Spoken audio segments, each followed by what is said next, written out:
Doctor గారు, నా పేరు నాగరాజు. నాకు hepatitis B surface antigen positive వచ్చింది.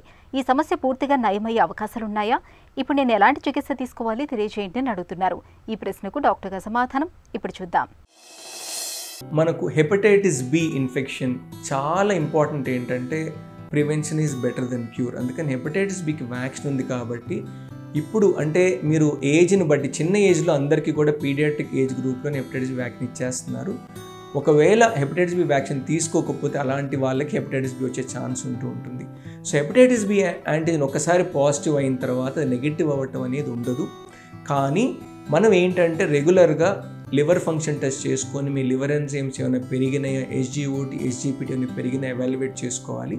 ఎందుకంటే కొంతమంది క్యారియర్స్గా మారినా కానీ లేకపోతే ఒక్కొక్కసారి రీయాక్టివేషన్ అయినా కానీ ఒక్కొక్కసారి లివర్ ఎంజైమ్స్ పెరిగి మీ లివర్ ఎఫెక్ట్ అయ్యే ఛాన్స్ ఉంటుంది. కాబట్టి హెపటైటిస్ బి పాజిటివ్గా ఉన్న మీకు ఎప్పుడైతే అంటే ఆ ఇన్ఫెక్షన్ వచ్చి మీకు యాంటీబాడీస్ ఫామ్ అయిపోయి ఆ ఇన్ఫెక్షన్ బయటకు వచ్చేస్తుందో మీరు భయపడాల్సిన అవసరం లేదు. కానీ మీ వైరల్ టైటస్ కూడా చూసుకొని మీ హెపటైటిస్ ఈ యాంటీజెన్ యాంటీబాడీస్ ఫామ్ అయినలో చూసుకోవాలి. అవి కూడా ఫామ్ అయినప్పుడు మీకు ఎటువంటి రిస్క్ లేకపోయినా మీ లివర్ ఫంక్షన్ టెస్ట్ రెగ్యులర్గా చేయించుకొని మీ SGOT, SGPT ఎలివేట్ ఏమైనా అవుతుందా అని చెక్ చేసుకోవడం, కంటిన్యూస్గా మీరు మానిటర్ చేసుకోవడం చాలా అవసరం.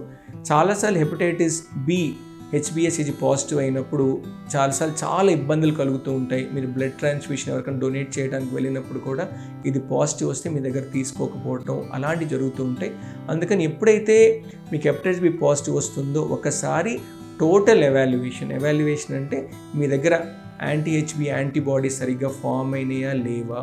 ఒకవేళ యాంటీ-HB యాంటీబాడీస్ ఫామ్ అవ్వకపోతే వైరల్ DNAs అంటే మీ హెపటైటిస్ బి DNA అంటే వైరల్ పార్టికల్స్ మీ బ్లడ్లో ఎన్ని పార్టికల్స్ ఉన్నాయి, కంప్లీట్గా ఎరాడికేట్ అయిందా లేదని ఎవాల్యుయేట్ చేసుకోవాలి. ఎందుకంటే లాంగ్ రేంజ్లో అంటే ఒక 10 to 20 years టైంలో మీ లివర్కి క్రానిక్ ఎఫెక్ట్ అయ్యే ఛాన్స్ ఉంటుంది. కాబట్టి ఒకసారి మీ హెపటైటిస్ బి పాజిటివ్ అయిందంటే మీ నిరాశ చెందకుండా ఇది ఫాలోఅప్ అవ్వటం చాలా అవసరం.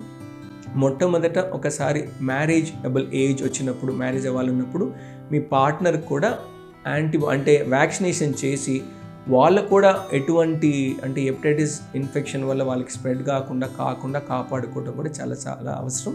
అందుకని హెపటైటిస్ బి అనేది మీకు లైఫ్ లాంగ్ ఒక ఇండికేషన్ లాగా ఉండిపోతుంది. దానివల్ల మీరు వరీ అవ్వాల్సిన అవసరం లేదు.